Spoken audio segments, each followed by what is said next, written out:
Hello guys, मैं हूं Nirmal Kumar and I welcome you to my YouTube channel a place for learning English. अंग्रेजी व्याकरण के अनुसार आज हम सीखेंगे फिगर ऑफ स्पीच हाइपरबल अर्थात अतिशयोक्ति अलंकार। So let's begin.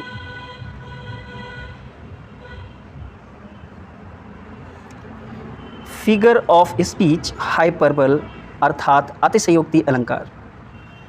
चलिए डेफिनेशन से शुरू करते हैं। In it things are represented as greater or less, better or worse than they actually are. इस पर्टिकुलर फिगर ऑफ स्पीच में वस्तुओं को उसकी वास्तविक स्थिति से बढ़ा चढ़ाकर या बहुत घटाकर प्रस्तुत किया जाता है। वंस मोर, इस हाइपरबल फिगर ऑफ स्पीच में वस्तुओं को उसकी वास्तविक स्थिति से अत्यधिक बढ़ाकर, बेटर या वर्स घटाकर प्रस्तुत किया जाता है।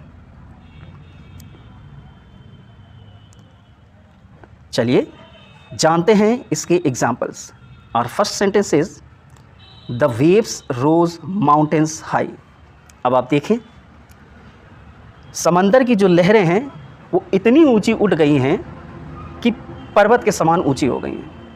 आप जानते हैं कि समंदर की लहरें कभी भी पर्वत के समान ऊंची नहीं उठ सकती। तो इसमें हाइपरबल फिगर ऑफ स्पीच है। और next sentence is that the moon weld her face. चंद्रमा ने अपने चेहरे पर पर्दा डाल रखा है। अब ये हो सकता है? बिल्कुल से नहीं हो सकता। थर्ड सेंटेंस देखते हैं। 10,000 सा आई एट अ ग्लांस। इस पर्टिकुलर सेंटेंस में विलियम वर्ड्सवर्थ कह रहे हैं कि एट अ ग्लांस, एक झलक में मैंने 10,000 डैफोडिल्स के फूलों को देखा।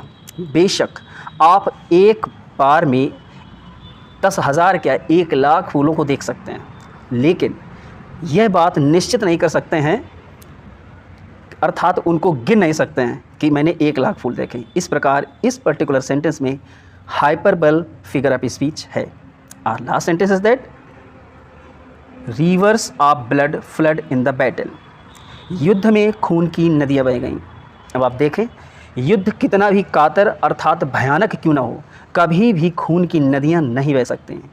तो आई होप कि आपने इन एग्जाम्पल्स के ज़रिए हाइपरबल फिगर ऑफ स्पीच को अच्छे से सीख और समझ लिया है।